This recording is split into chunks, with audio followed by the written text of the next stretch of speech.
Hi, this is Dawn and welcome to the Art Journey. Today we are going to be working on a project creating a jar, but instead of one that is solid and looks like ceramic like this one, we're going to create one that looks like clear glass. So today I'm going to be using this number 5123 decorative jar set from Art Impressions.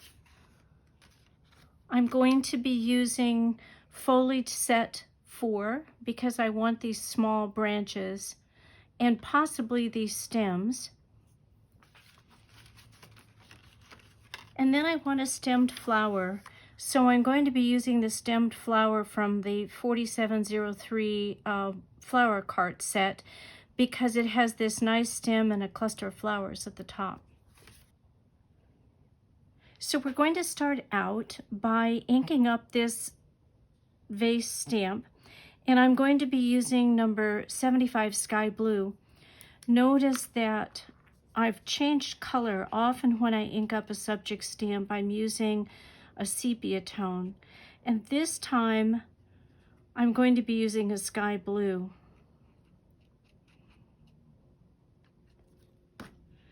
We know that a clear vase will have a lot of reflective property, will look like light is shining through.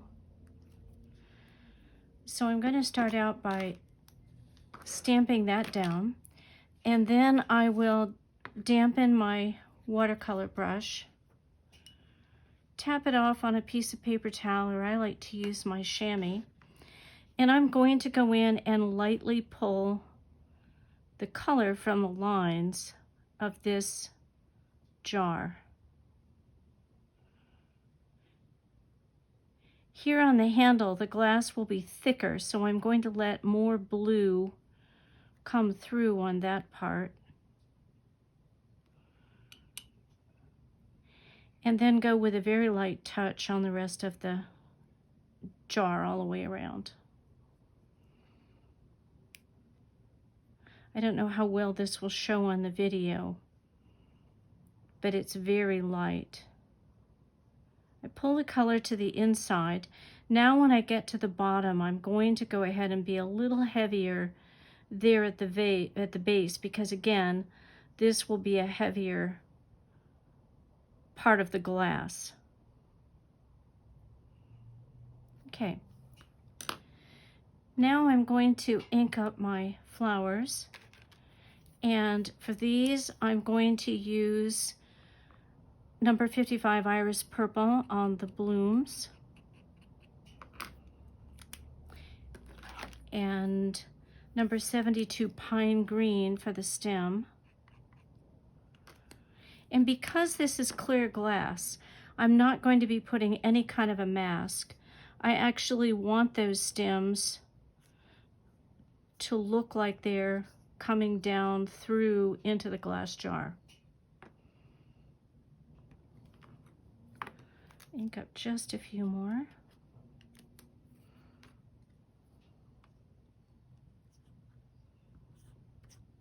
You could do these in multiple colors or one color.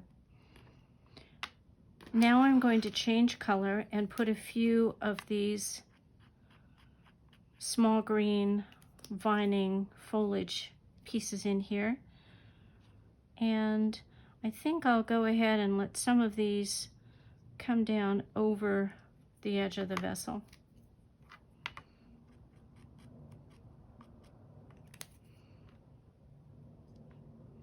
Just a few places.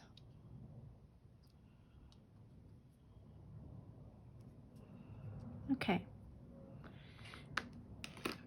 Now down here in that part of the jar, I want to see stems, but I don't necessarily want to see leaves. I don't know about you, but when I put a fresh flowers into a vase, I generally cut the leaves off. So I'm using this twig kind of a stamp from that foliage set, and I'm going to go down in here and stamp a few of these leaves or stems so that it looks like they come down into the jar.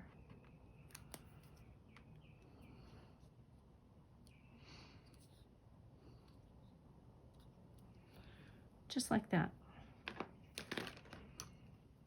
Now I'm going to go in with my brush and add a little bit of water to soften these flower bundles here at the top, just touching on each one, just to give it a little more brightness. Spread that watercolor out, let it bloom a little bit.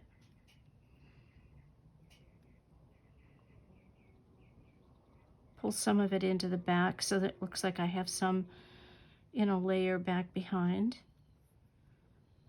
Now I'm going to go in and get some green in there without getting close to the areas that I've already gotten that pink. If I get too close to those areas, then I'll end up with a little bit of mud, because those red tones and the green tones together will mix up to be mud. Notice I'm not softening the stems. I like the definition of those stems down there. Okay.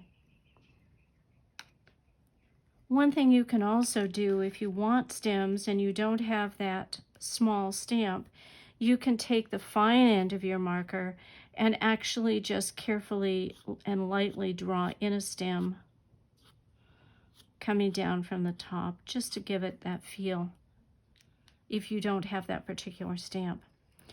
Now what it's missing is a line of water going across through that jar, because we know there's going to be a water line there. So I'm going to take my palette and add just a touch of this blue, the sky blue. Add a little bit of water in order to get a wash. And now I'm going to go in to this vase and just put a line of water across there for where I want that water to be. And then I'm going to pull more of it down into the vase. And notice I'm staying away from the very edge of the jar to create kind of a halo effect.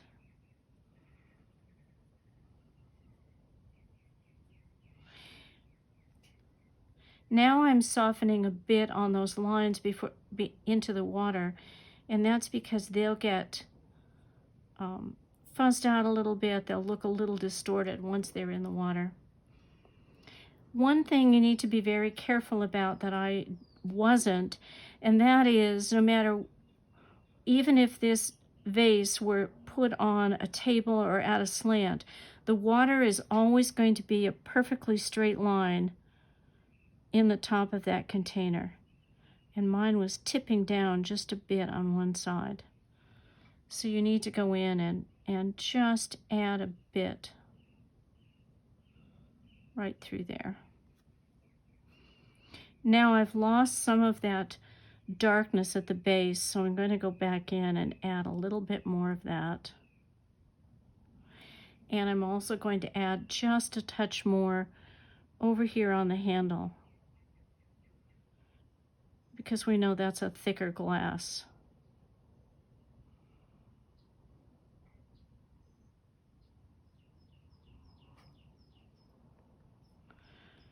If you get a little bit too much, you can always go into it with a damp brush and lift some of that away, just like I'm doing here. And a little more than I wanted.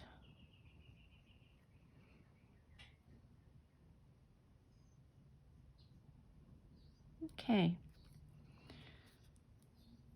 Now, another good way to set this off is to think about this being in front of some sort of a wall or a background. And so I've chosen number 30 rosewood, and I'm going to put that here on my palette in a swath. I'm going to add water just as I did with the sky blue.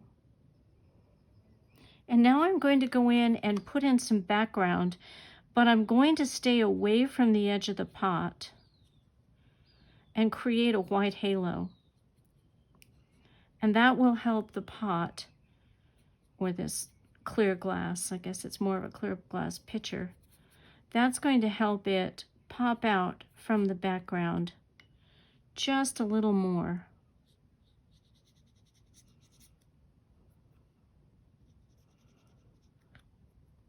You can add any color into the back. I wanted this to be soft and subtle, so I picked this warm color to put even back here behind the flowers.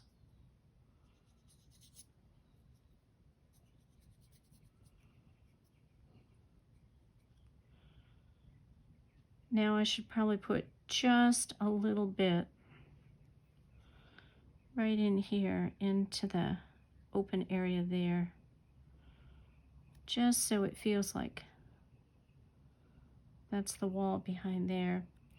And then very carefully I can touch just a little bit of that wall color, because this is clear glass, and so we're going to be seeing through it back to that wall color. Now the last thing that I want to do, actually I'm going to mix a little bit of this bright pink color with the sky blue color. And pick those two colors up together on my brush, which is going to make a purpley lavender. And I'm going to go in here at the bottom and put in just a little bit of a shadow.